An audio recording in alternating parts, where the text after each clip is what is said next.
Hi everyone, welcome to our first day online.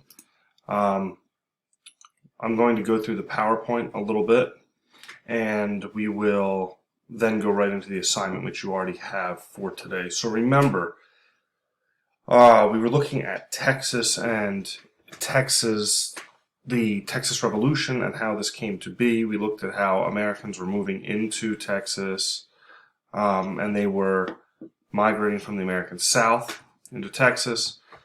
Then we looked, poor Santa Ana, I'm covering him up. Then we looked at how quickly Americans under the leadership of Stephen Austin began arguing for self-government, how the Mexican government clearly didn't want this. My cell phone's on. Let me turn that off. Okay. But there were a lot of cultural differences, slavery, the religion, Catholic versus Protestant, Spanish versus English, and that Antonio Lopez de Santa Anna, the Mexican president, suspended the Constitution, arrested Stephen Austin, which really brought this Texas Revolution to the fore. Then you had the Alamo, where Americans were killed. All of the American defenders became a rallying cry of the Texas Revolution. And you will see with the flag waving in the background that Texas became an independent republic. We talked about all of this.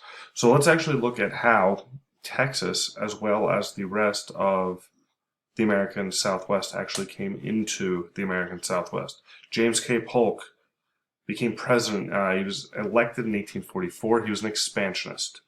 Right? Polk wanted to expand the country. He promised to bring New Mexico, California, and Texas into the Union. This was a campaign promise from the very beginning. This is what he wanted.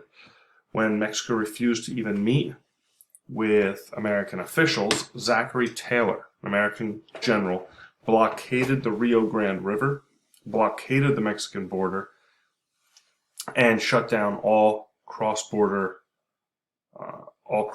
travel, which the Mexican government did not take too well. Most Americans supported Polk's desire to expand. This is what they wanted. They wanted America to grow and to become, basically to take over the entire continent, many of all of North America. Some were actually pushing for them to take Mexico. The idea of taking Canada had been given up on. But most people supported this idea, under manifest destiny, which we looked at before, to move from sea to shining sea. All right, so let's take a look at the sectional attitudes towards the war. We've looked at this a lot. The North and the South are very different, as was the West. And as we've looked at this before, most Northerners were not abolitionists. They didn't think that war or that slavery should be ended immediately. However, they didn't want the spread of slavery, and that was largely because they didn't want the South to gain too much political power. They thought that the South should be left basically in a minority position. So let's take a look at what the North thought. Many abolitionists, so the abolitionists who did exist, opposed the war from the beginning. They thought slavery would expand. They thought this would be used by the Democrats to expand their power and to expand the number of slave states. Remember, there's a balance between the North and the South established in the Missouri Compromise in 1820, which demanded that every time a slave state enters the Union, a free state enters the Union. If another free state enters the Union, another slave state would enter the Union, and the dividing line would be the 36-30 line. The Whigs thought the Democrats were trying to use this to bring themselves to power, to expand Democratic power, which they were. I mean, that's not an overstatement. Also, the South, most Southerners supported the war, not simply because of slavery. They also thought that expanding the power of the South in the government was a good thing. That's what they wanted to do. They saw Texas as the most obvious place to expand Southern territory.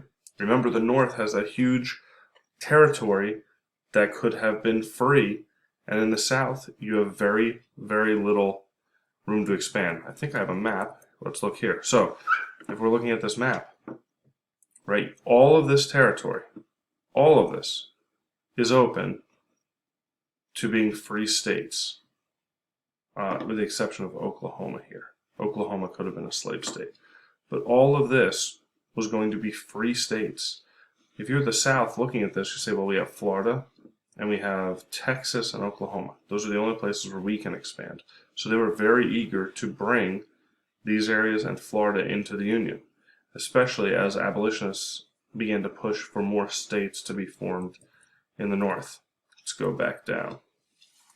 All right, and during this war, slavery becomes a central issue. Not so much debating whether or not slavery should be legal, but debating who should have more power, free states or slave states.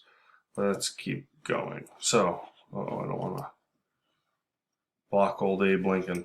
So, the war actually begins when Mexican troops cross the Rio Grande River. Now, this is a dispute. The Mexicans thought that the Rio Grande was their territory.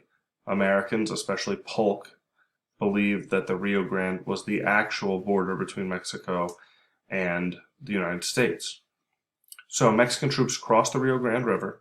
They kill 9 American soldiers. Because of that, James K. Polk, president, goes in front of the Congress and asks for a declaration of war, and he makes the famous statement that American blood was spilled on American soil. You can see it right here. Mexicans spilled American blood upon American soil.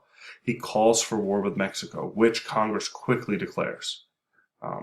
Congress, even those in the North, many of them wanted to expand and were not fans of Mexico.